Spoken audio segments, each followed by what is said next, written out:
శాకాహారి Kannada movie ఇప్పుడు తెలుగులో ప్రైమ్లో stream అవుతుంది. చూసాక నాకు ఎలా అనిపించిందంటే ఒక స్లో మిస్టరీ థ్రిల్లర్ అండి.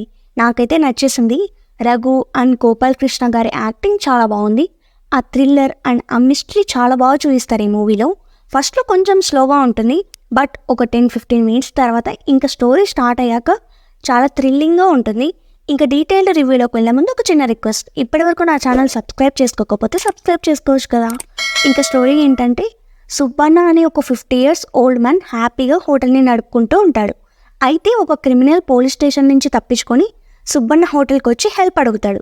సో సుబ్బన్న ఆ క్రిమినల్కి హెల్ప్ చేశాక తను ఫేస్ చేసే ప్రాబ్లమ్స్ ఏంటి అండ్ నెక్స్ట్ తన లైఫ్ ఎలా ఉంటుంది అన్న దాని మీద స్టోరీ అంతా ఉంటుంది. అసలు ఆ ఏజ్లో రఘు గారి పర్ఫార్మెన్స్ అయితే ఆసమ్ అని చెప్పచ్చు. చాలా రియలిస్టిక్గా ఉంటుంది. ఇంకా స్టోరీ రైటింగ్ విషయానికి వస్తే చాలా బాగుందండి, నాకైతే నచ్చింది. స్క్రీన్ ప్లే కూడా బాగుంది, బట్ కొంచెం ఫస్ట్లో అండ్ కొంచెం మిడిల్లో కొంచెం స్లోగా ఉంటుంది. బట్ క్లైమాక్స్లో ఉండే ట్విస్ట్ చాలా బాగుంది. నాకైతే క్లైమాక్స్ చాలా బాగా నచ్చింది. ఇంకా సాంగ్స్ విషయానికి వస్తే నాట్ గుడ్. తెలుగు డబ్ కదా, మన తెలుగు ఆడియన్స్కి అంత కనెక్ట్ అవ్వకపోవచ్చు అని నా ఒపీనియన్.